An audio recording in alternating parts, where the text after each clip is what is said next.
부분에 보게 되면 밤에 다른 사람 몰래 니고데모라는 사람이 예수님을 찾아왔습니다.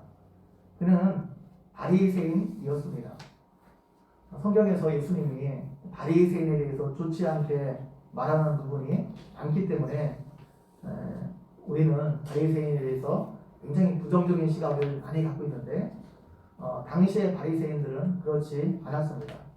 모든 백성들이 바리새인을 인정하고 존경하던 종교 지도자들이었습니다.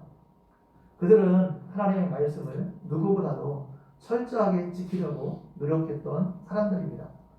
이들은 율법 지키는 것을, 구약의 계명이죠, 율법 지키는 것을 사명으로 알았던 사람입니다.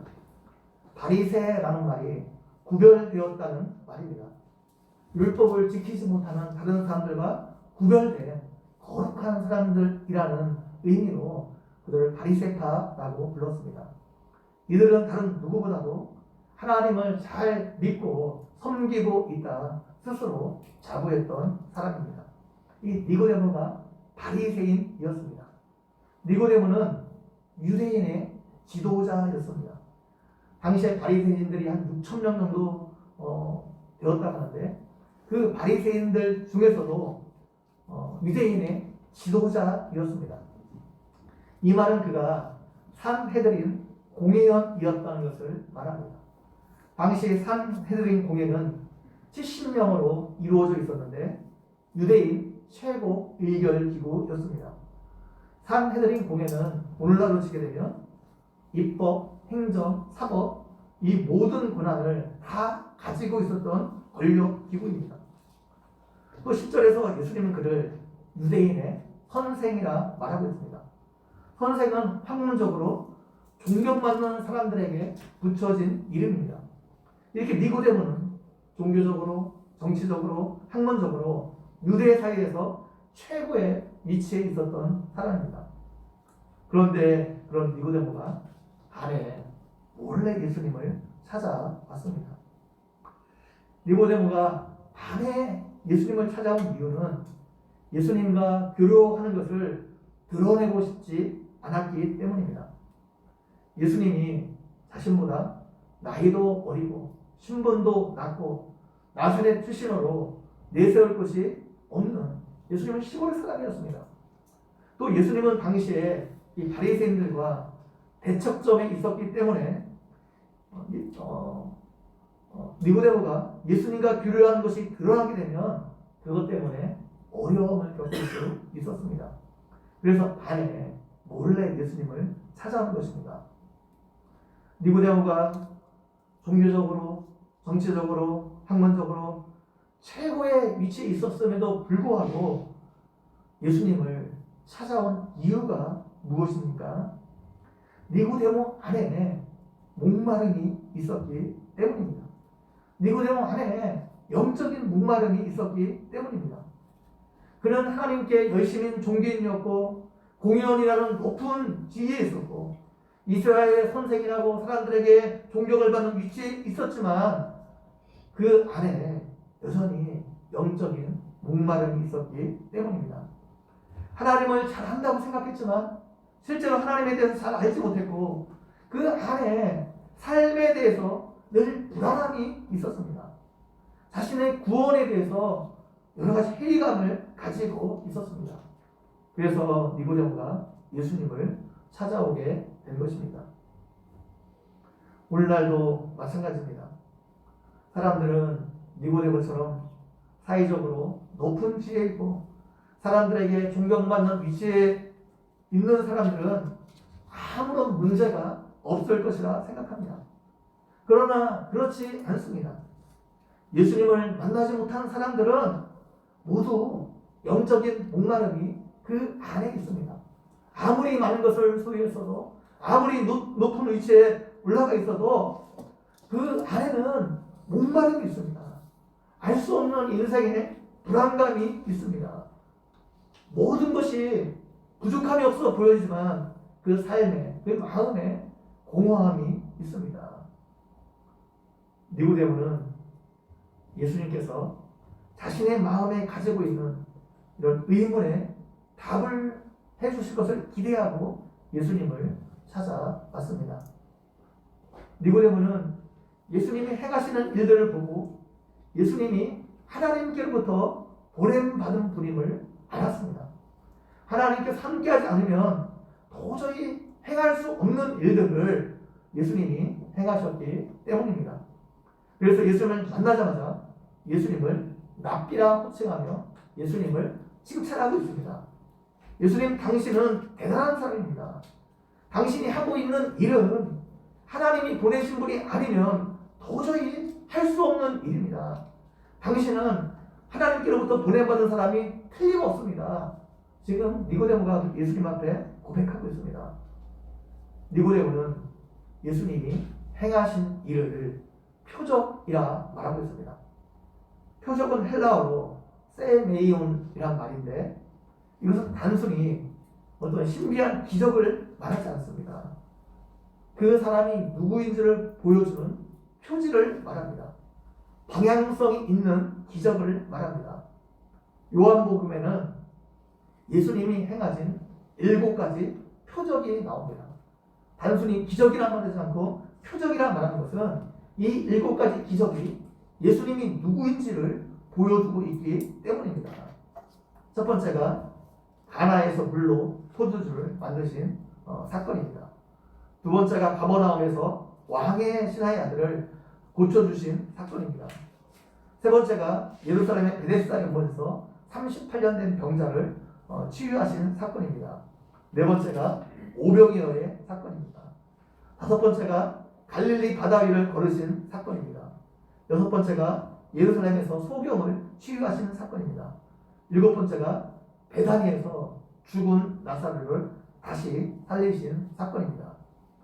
요한복음의 저자는 이 7가지 표적을 기록하면서 이것이 예수님이 하나님의 아들이요 그리스도이신 것을 증거한다 말하고 있는 겁니다.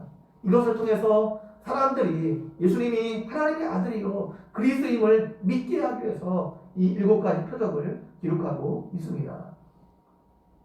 그런데 니고데모는 예수님이 행하시는 일을 보고 예수님께서 하나님께로부터 보냄을 받은 사람인 것은 알았는데 예수님이 하나님의 아들이요 그리스도로 예수님을 본 것이 아니라 하나님이 보내신 선생으로 예수님을 보고 있습니다. 니고데모는 굉장히 똑똑한 사람이었습니다. 구약성경의 정통한 학자였습니다. 그런데 예수님의 하시는 일을 보고 예수님에 대해서 제대로 보고 있지 못하는 모습을 우리가 알 수 있습니다. 예수님이 하나님이 보내신 선생 정도로만 니고데모가 이해하고 있었던 것입니다. 이슬람교에서도 예수님을 하나님이 보내신 선지자로는 인정합니다. 그래서 예수님을 선지자로 이슬람교도도 믿고 있죠. 그러나 예수님을 하나님의 아들이요 그리스도로 인정하고 있지는 않습니다. 그렇기 때문에 그들에게 구원이 없는 겁니다. 오직 구원은 예수님이 하나님의 아들이요 그리스도이신 것을 믿고 받아들이는 사람에게 구원이 임하게 되어 있습니다. 예수님께서 나라의 죄를 위해서 십자가에 달려 돌아가신 하나님의 아들이요 주님이요 그리스도인 것을 믿고 영접할 때 우리에게 구원이 주어집니다. 하나님은 선한 인간의 구원 얻을 만한 다른 이름을 주신 일이 없습니다. 오직 길이요 진리요 생명 되신 예수 그리스도를 통해서만 우리에게 구원을 주셨습니다. 그런데 그 예수님을 믿고 구원 받는 것은 아무에게나 지금 주어지는 것이 아니라 예수님이 말씀하고 있습니다. 예수님을 하나님께서 보내신 선생이라고 부른 니고데모에게 사람이 거듭나지 아니하면 하나님 나라를 볼 수 없다 말씀하고 있습니다. 예수님은 지금 니고데모에게 내가 지금 나에 대해서 잘못 이해하고 오해하고 있다 말씀하고 있는 겁니다. 지금 내가 나를 선생이라고 말하는데 나에 대해서 지금 잘못 이해하고 있다는 것입니다. 그래서 너는 하나님 나라를 볼 수 없다는 겁니다. 하나님 나라에 들어갈 수 없다는 겁니다. 다시 말하면 영생을 얻어줄 수 없다 말씀하고 있는 겁니다. 공관복음에서 하나님 나라는 예수님의 사역과 인격을 통해 나타난 하나님의 역동적인 구원 활동을 가리킵니다. 예수님을 통해 이 땅에 임한 하나님의 통치를 통해 가져오는 구원의 역사를 말합니다. 또는 구원받은 하나님의 백성이 궁극적으로 종말론적으로 들어가게 된 어떤 영역을 가리키기도 합니다. 요한복음에서는 하나님 나라라는 말은 딱 이 3장에 2번 나옵니다. 대신에 이 하나님 나라는 말을 영생으로 요한복음에는 많이 표현하고 있습니다. 생명, 영생이라고 표현하고 있는데 공관복음의 하나님 나라와 정확하게 일치하지는 않지만 그래도 요한복음에 나온 영생이라는 말은 이 하나님 나라와 비슷한 말이에요. 구원이라는 말과 비슷한 말입니다. 그래서 하나님 나라를 본다는 것은 5절에 나오는 하나님 나라에 들어간다는 말과 비슷한 말입니다. 15절에서 영생을 얻는다는 말과 거의 비슷한 말입니다. 하나님 나라를 본다는 것은 하나님 나라를 경험하는 것을 말합니다. 예수님을 통해 주어지는 질적으로 다른 생명, 질적으로 다른 삶에 참여하는 것을 말합니다. 다시 말하면 하나님 나라를 본다는 것은 구원에 참여하는 것을 말합니다. 하나님의 인재와 통치를 경험한다는 것을 말합니다. 하나님 나라에 들어간다는 말은 이 본다는 말과 비슷하지만 하나님 나라의 어떤 종말론적인 완성에 참여한다 이런 의미로도 해석할 수 있습니다. 예수님은 지금 예수님을 하나님이 보낸 선생으로 보고 있는 니고데모의 신학으로는 하나님 나라를 경험할 수도 없고 하나님 나라에 들어가는데도 부적합하다 말해주고 있는 겁니다. 니고데모가 하나님 나라에 보고 그 하나님 나라에 들어가기 위해서는 예수님을 하나님의 아들이요 그리스도로 믿고 영접해야 되는데 지금 니고데모가 그 수준에는 이르지 못했다는 것을 말해주고 있습니다.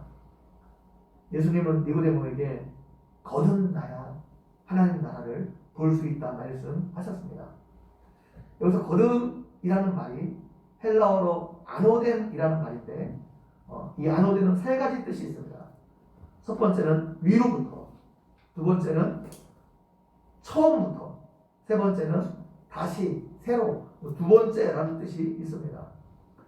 성경에서 아노덴이라는 말이 13번 등장하는데 여기서만 거듭으로 번역이 되었습니다. 나머지는 모두 위로부터라는 말로 번역이 되었습니다. 따라서 거듭난다는 말은 위로부터 다시 태어난다는 말입니다. 영적으로 다시 태어난다는 말입니다. 구원은 우리의 삶이 조금씩 개선되어 좋아짐으로 얻어지는 것이 아닙니다. 다른 종교들이 추구하는 구원은 선행과 수도를 통해서 자기 자신을 개발하는 거예요. 자기 자신을 더 나은 사람으로 바꾸어 나가는 겁니다. 그런데 성경이 말하는 구원은 그렇게 얻어지는 것이 아니라 새로 태어난다는 것입니다. 위로부터 다시 태어나야 된다는 겁니다. 위로부터 주어지는 새로운 생명으로 우리가 태어나야 구원이 우리에게 주어진다 말하고 있습니다. 우리가 선행과 수도를 통해서 도달할 수 있는 경지가 아니라 우리가 새로 태어나지 않으면 위로부터 영적으로부터 하나님으로부터 다시 태어나지 않으면 얻을 수 없다는 겁니다. 완전히 새로운 존재로 우리가 태어나는 것이라 말하고 있습니다. 출생은 내가 주체가 되어 능동적으로 행하는 행위가 아니라 위로부터 주어지는 수동적인 행위입니다. 아이가 어머니 뱃속에서 잉태하고 태어나는 것은 태아의 의지에서 되는 것이 아닙니다. 어머니 뱃속에는 태아의 의지에서 되는 것이 아니라 전적으로 부모의 의지에 의해서 되는 겁니다. 마찬가지로 우리가 영적으로 태어나는 것은 우리의 의지에 의해서 되는 것이 아닙니다. 전적으로 하나님의 의지에 의해서 되는 겁니다. 그렇기 때문에 구원은 전적인 하나님의 은혜의 행위입니다. 거듭난다는 것, 새로 태어나고 위로 난다는 것은 나로 말미암는 것이 아니라 전적으로 하나님께로부터 말미암은 것입니다. 베드로가 주는 그리스도시요 살아계신 하나님의 아들이라고 고백했을 때 예수님께서 베드로를 칭찬하시면서 이를 내게 알게 하는 이는 혈육이 아니요 하늘에 계신 내 아버지라 말씀하고 있습니다. 예수님을 믿고 구원을 얻는 것, 예수님을 하나님의 아들이요 그리스도로 고백하고 구원을 얻는 것은 전적으로 하나님의 은혜의 행위라는 겁니다. 여러분이 예수님을 믿고 구원을 얻은 것은 전적으로 하나님의 은혜라는 거예요. 하나님께서 여러분에게 믿음을 주셨기 때문에 예수님을 알고 예수님을 그리스도로 깨닫고 예수님을 믿게 되었다는 것입니다. 사도 바울은 누구든지 그리스도 안에 있으면 새로운 피조물이라 이전 것은 지나갔으니 보라 새 것이 되었도다 말하고 있습니다. 따라서 거듭남이라는 것은 전혀 새로운 존재로 출발하는 것을 말합니다. 새로운 생명으로 탄생하는 창조의 사건입니다. 예수님은 니고데모에게 하나님 나라에 들어가기 위해서는 하나님께로부터 나온 생명으로 다시 태어나야 된다 말하고 있는 겁니다. 사람은 이 땅의 부모로부터 태어나 육신의 생명을 가진 존재가 되었습니다. 마찬가지로 영적인 생명은 위로부터 하나님께로부터 태어나야 얻을 수 있다. 지금 예수님께서 말씀하고 있는 겁니다. 그런데 니고데모가 이것을 전혀 이해하지 못했습니다. 그래서 4절에서 사람이 늙으면 어떻게 두 번째 어머니 뱃속에 들어갔다가 날 수 있습니까? 어머니 뱃속에 다시 들어갔다 나야 한다는 것입니까? 지금 묻고 있습니다. 거듭이라는 말을 잘못 이해하여 어머니 뱃속에 다시 들어가서 출생하는 것으로 이 니고데모가 이해하는 것입니다. 예수님의 말씀을 니고데모는 순전히 인간적인 영역에서 이해하고 있는 겁니다. 이런 니고데모에게 예수님은 다시 설명해 주십니다. 5절에서 진실로 진실로 내게 이르노니 사람이 물과 성령으로 나지 아니하면 하나님 나라에 들어갈 수 없느니라 말씀하고 있습니다. 물과 성령으로 난다는 것, 이건 위로부터 나는 것이고 거듭난다는 것을 말하고 있습니다. 하나님 나라는 보아야 하는 것이고 들어가야 하는 것입니다. 그런데 그 하나님 나라는 거듭난 사람만이 물과 성령으로 난 사람만이 볼 수 있고 들어갈 수 있는 곳입니다. 예수님은 거듭난다는 말을 물과 성령으로 나는 것이라 말하고 있습니다. 이것이 곧 위로부터 나는 겁니다. 여기서 물과 성령으로 난다는 것. 물이 무엇을 의미하는 겁니까? 물에 대한 물이 무엇인가에 대한 굉장히 다양한 의견이 있습니다. 너무 많은 의견이 있어요. 성경에서 물은 다양한 것을 지칭하는데 물 세례를 지칭하기도 합니다. 어떤 곳에서는 말씀을 물로 지칭하는 것이 있습니다. 물로 지칭하는 것이 있습니다. 그래서 물 세례를 보기도 하고 말씀으로 보기도 합니다. 그런데 여기서 물은 일단 물 세례는 아닌 것 같습니다. 세례 요한은 1장에서 예수님을 소개하면서 나는 물로 세례를 주지만 내 뒤에 오시는 이는 성령으로 세례를 줄 것이라 말하고 있습니다. 여기서 물 세례와 성령 세례는 완전히 다른 차원의 것을 가리키는 겁니다. 물 세례는 사람인 요한이 주는 것이고 예수님은 성령으로 세례를 주시는 겁니다.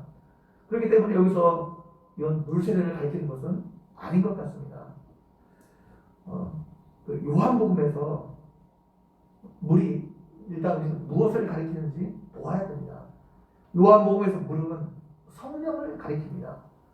요한복음 7장 38절에서 39절 말씀 다시 한번 읽어보도록 하겠습니다. 요한복음 7장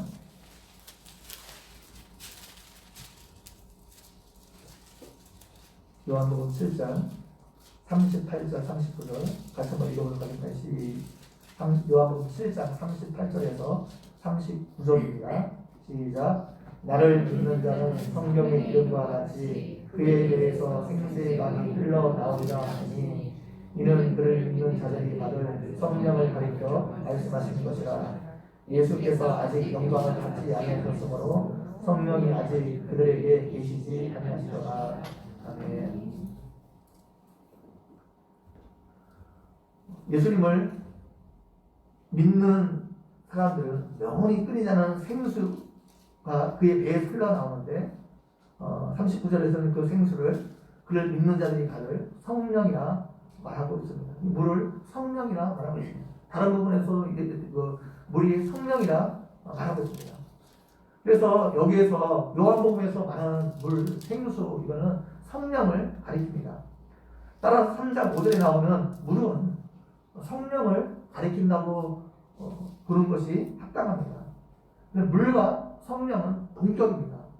그래서 5절을 우리말 성경은 물과 성령으로 번역했는데 헬라어 어문은 카인데 이것을 물 즉 성령, 물 곧 성령 이렇게도 번역을 할 수 있습니다. 아무튼 물이 그렇게 뭔지 중요하지는 않습니다. 그냥 성령으로 우리가 난다는 것이 중요합니다. 39절에서 예수님께서 아직 영광을 받지 아니하셨으므로 성령이 그들에게 계시지 아니하였다 말하고 있습니다. 성령은 예수님이 영광을 받으신 후부터 나타난다는 말입니다. 예수님께서 영광을 받으신 일이 무엇입니까? 예수님께서 십자가에 죽으시고 부활하신 사건입니다.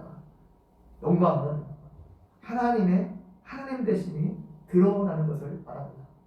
그래서 구약에서는 하나님의 하나님 되심이 기적을 통해서 드러났습니다.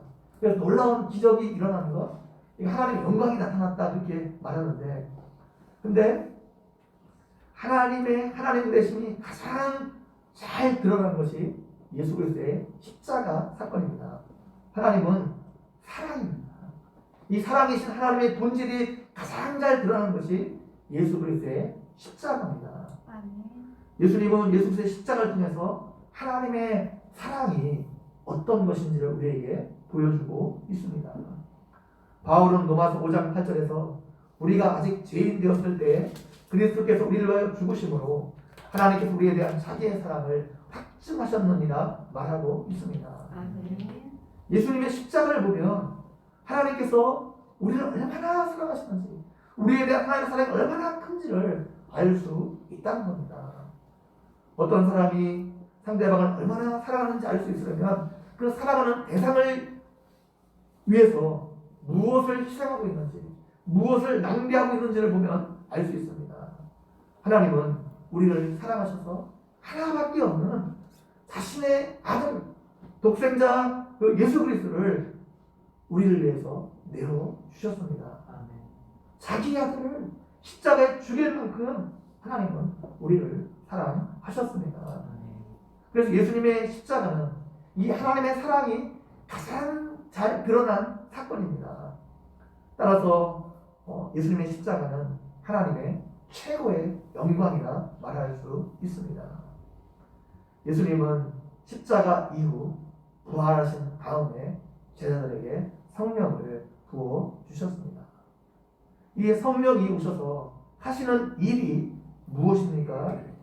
요한복음 15장 26절 말씀 한번 읽어보도록 하겠습니다. 요한복음 15장 26절입니다.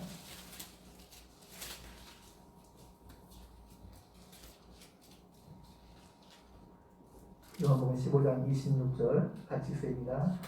시작. 내가 아버지께로부터 너희에게 보내신 보혜사 곧 아버지께로부터 나오시는 진리의 성령이 오실 때에 그가 나를 증언하실 것이요. 아멘. 예수님께서 성령이 오시면 예수님에 대해서 증언하실 것이라 말하고 있습니다. 성령이 오시면 예수님이 하나님의 아들이고 그리스도이신 것을 증언하게 될 것입니다. 예수님이 십자가에서 죽으시는 것을 많은 사람들이 보았습니다. 그런데 그 사람들이 그 의미를 깨닫지 못했습니다. 예수님이 왜 십자가에 죽으셨는지 그 의미를 깨닫지 못했어요.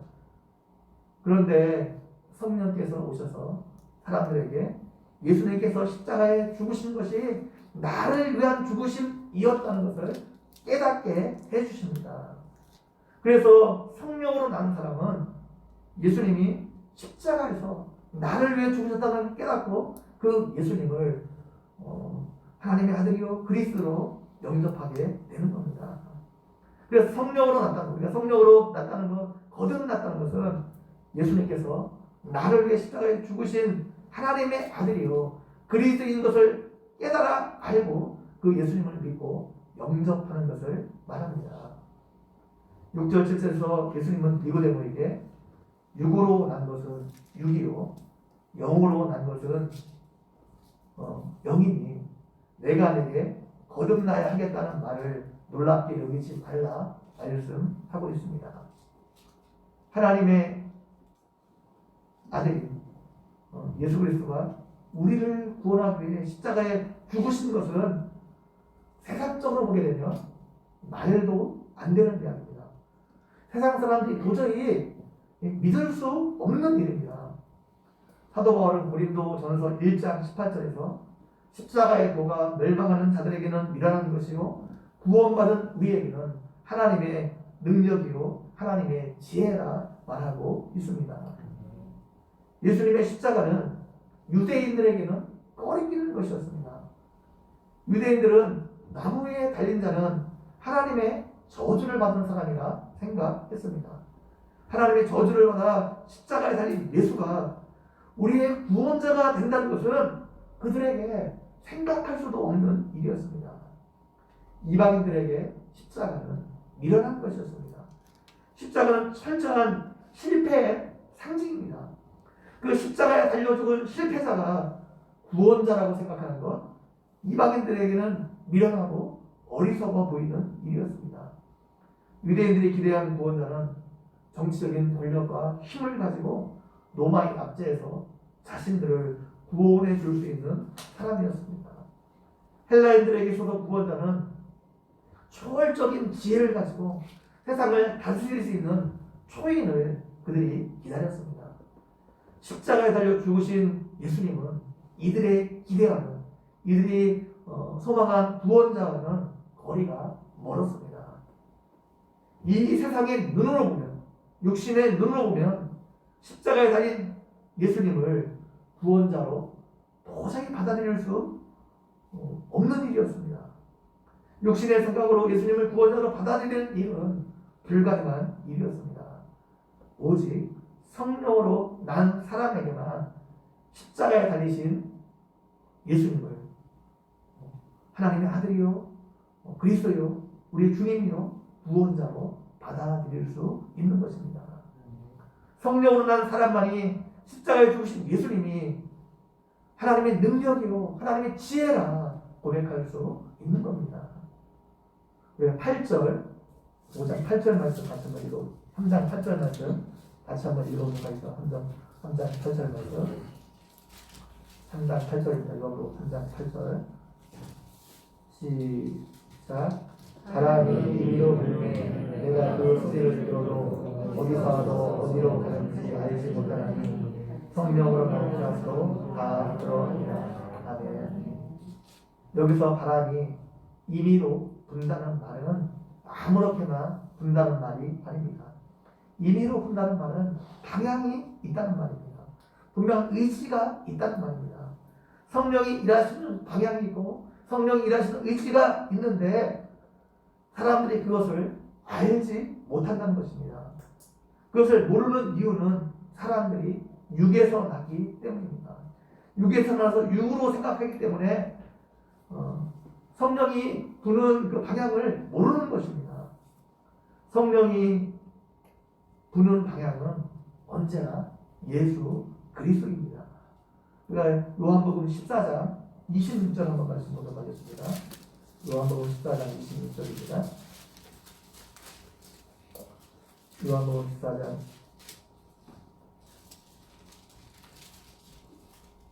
요한복음 14장 26절 같이 한번 읽어보도록 하겠습니다. 시작. 보혜사 곧 아버지께서 내 이름으로 보내실 성령 그가 너희에게 모든 것을 가르치고 내가 너희에게 말한 모든 것을 생각나게 하리라. 성령이 역사하는 곳에는 언제나 예수 그리스도가 드러나게 되어 있습니다. 성령이 역사하면 예수님이 말씀하신 것이 생각나게 되어 있고 또 예수님이 말씀하신 그것이 어떤 의미인지 깨닫게 되어 있습니다. 그래서 성령이 역사하시면 예수님을 믿고 예수님의 말씀을 생각나게 하고 예수님의 말씀을 깨닫게 하시려고 성령이 이 땅에 오셨습니다. 그래서 예수님이 성령이 역사하게 되면 언제나 거기에는 예수님이 드러나게 되어 있습니다. 그래서 성령이 역사하시는 거죠. 언제나 예수님의 주되심이 드러나게 되어 있고 또 예수님을 믿는 역사가 성령이 역사하는 곳에 나타나게 되어 있습니다. 예수님이 이 땅에 오신 이유는 우리를 하나님께로 데려가기 위해서입니다. 예수님은 하나님 나라의 초대장을 가지고 이 땅에 오셨습니다. 예수님은 땅에서 우리를 하늘로 세상 나라에서 하나님 나라로 이어지는 다리가 되기 위해서 이 땅에 오셨습니다. 예수님은 요한복음 8장 23절에서 유대인들을 향해 너희는 아래에서 났고 나는 위에서 났으며 너희는 세상에 속하였고 나는 이 세상에 속하지 아니하였느니라 말하고 있습니다. 또 요한복음 14장 3절에서 가서 너희를 위하여 거처를 예비하면 내가 다시 와서 너희를 내게로 영접하여 나 있는 곳에 너희도 있게 하리라 말씀하고 있습니다. 요한복음에 자주 등장하는 개념 중에 하나가 위, 아래 개념입니다. 위에 세상이 있고 아래 세상이 있다는 거예요. 하늘이 있고 땅이 있다는 겁니다. 이것은 전형적인 그리스 철학에서 가져온 개념입니다. 플라톤 철학에 의하면 위에 이데아의 세상이 있는데 이데아의 세상은 본질, 실체, 진짜의 세상입니다. 우리말로 하게 되면 초월의 세계이고 하나님이 계신 곳입니다. 반면 아래 세상은 이 땅은 허상이고 가짜고 그림자의 세계입니다. 위 세계는 무한의 세계이고 아래 세계는 유한의 세계입니다. 우리가 살아가는 이 물리적인 세계, 아래 세계는 가짜의 세상이고 허상의 세계라는 겁니다. 그런데 문제는 이 아래 세상에 살고 있는 사람들이 지금 자신들이 가짜 세상에 살고 있다는 것을 모르고 있다는 거예요. 그래서 그리스 사람들은 인생의 제일 큰 목적이 이 아래 세상에서 벗어나 원래의 고향인 이데아의 세상으로 위의 세상으로 돌아가는 것이었습니다. 그들은 그것이 죽음을 통해서 가능하다고 생각했습니다. 사람들이 이 육체라는 감옥에 갇혀 살고 있는데 죽음을 통해서 이 육체에서 해방되어 이데아의 세계로 들어갈 수 있다 생각했습니다. 그런데 그들은 이것은 그들의 착각입니다. 육체적 죽음은 그들을 해방시키는 것이 아니라 오히려 그들을 영원한 멸망으로 인도하게 될 것입니다. 그들은 사람들이 왜 이 땅에서 그렇게 고통당하며 사는지, 왜 이 땅에서 그렇게 어려운 가운데 살아가야만 하는지 그래서 설명해 주고 있지 못합니다. 사람들이 죄 때문에 고통당하고 있는 것을 알지 못합니다. 그 죄로 인해서 죽음이 왔고 지금 그 죄로 인해서 멸망을 향해 가고 있다는 것을 그들은 알지 못했습니다. 예수님은 이 초월의 세계, 무한의 세계, 하늘로부터 이 땅에 오신 분입니다. 그것은 모든 것에 부족함이 없는 세상이죠. 모든 것이 풍성한 세계입니다. 반면 우리가 살아가는 이 아래 세상, 이 땅은 죄로 인해서 이 풍성하신 하나님과 분리되어 모든 것이 모자라고 궁핍한 세상입니다. 그러다 보니까 사람들은 이 궁핍의 문제를 해결하기 위해서 서로 경쟁하고 다투고 서로 죽이고 서로 가진 것을 빼앗으며 고통 가운데 이 땅에서 살아가고 있습니다. 자신의 궁핍을 굽히기 위해서 다른 사람의 것을 계속해서 빼앗으려고 했습니다. 이 아래 세상이 이렇게 된 것은 죄 때문에 그 무한하신 풍성하신 하나님과 분리되어 있기 때문입니다. 그런데 문제는 이 아래 세상에 살고 있는 사람들은 왜 자신들이 이렇게 고통을 당해야 되는지 알지 못한 가운데 살아가고 있다는 겁니다. 이 아래 세상과는 전혀 다른 위 세상이 있다는 것을, 하늘이 있다는 것을 알지 못하고 살아가고 있다는 겁니다. 눈에 보이는 것이 전부인 줄 알고 이 땅의 것만 추구하다가 이렇게 죽음을 맞이하고 있습니다. 죽음은 그리스 사람들이 생각했던 것처럼 육체로부터의 해방이 아닙니다. 하나님의 심판이고 영원한 멸망으로 들어가는 문입니다. 사람들이 지금 이것을 모르고 죽음을 향해서, 멸망을 향해서 지금 나아가고 있다는 겁니다. 예수님은 이런 아래 세상에 있는 사람들을 구원하기 위해서 하늘로부터 자기의 모든 것을 버리고 하늘의 모든 영광을 버리고 육신을 입고 이 땅에 오셨습니다. 이 땅에 오셔서 십자가를 지심으로 우리의 모든 죄의 문제를 해결해 주시고 이 땅 위에 있는 사람들에게 위세상, 하늘의 세상, 천국을 가르쳐 주셨습니다. 예수님은 이것을 깨닫고 예수님이 하신 말씀과 예수님 하신 사역과 이것을 깨닫고 예수님을 믿고 영접하는 사람을 하늘 윗세상으로 데려가기 위해서 이 땅에 오셨습니다. 그래서 우리는 예수님을 통해서 이 아래 세상을 초월해서 하나님이 계신 그 천국으로 이 세상으로 옮겨지는 삶을 살 수 있습니다. 물과 성령으로 거듭난다는 것, 위로부터 난다는 말이 무슨 뜻입니까? 위로부터 오신 예수님만이 이 허상의 세계, 가짜의 세계, 죄로 물들어 멸망당할 수 없는 이 세상에 살고 있는 우리를 진정한 하나님이 계신 하늘의 세계로, 영원한 세계로, 초월의 세계로 우리를 데려갈 수 있음을 믿고 예수님이 우리를 구원하실 수 있는 분임을 믿고 그것을 깨닫고 예수님을 영접하게 되는 것을 말합니다. 모세가 광야에서 든 노뱀을 보는 자는 다 구원을 받았습니다. 14절에서 모세가 광야에서 노뱀을 든 것 같이 예수님도 들려야 할 것이라 말하고 있습니다. 예수님께서 십자가에 달려 죽으신 것을 말하고 있습니다. 우리를 위해서 십자가에 달려 죽으신 예수님을 믿고 영접하고 바라보는 자는 영생을 얻게 될 것이라 말하고 있습니다. 하나님 나라를 보게 될 것이고 하나님 나라에 들어가게 될 것입니다. 이 예수님께서 우리를 위해 죽으신 분이라는 것을 우리로 깨닫게 하고 우리를 위해 십자가에 죽으신 예수님이 하나님의 아들이요 그리스도로 알게 하시고 깨닫게 하시는 분이 성령이라는 겁니다. 육으로 나는 사람은 절대로 그것을 깨닫지 못합니다. 예수님의 죽음을 절대로 이해할 수 없습니다. 성령으로 거듭난 사람만이 예수님을 그리스도와 주로 믿고 영접할 수 있습니다. 성령으로 다시 태어난 예수님을 그리스도로 주로 영접한 사람은 이제 새로 태어난 것. 그 안에 새로운 생명이 잉태된 겁니다. 그래서 새로 태어났기 때문에 새로운 존재가 되었기 때문에 새로운 삶을 살 수 있게 되었습니다. 더 이상 이 세상에 어떤 탐욕스러운 이 땅의 것을 추구하는 것이 아니라 이 세상을 거부할 수 있는 자가 되었습니다.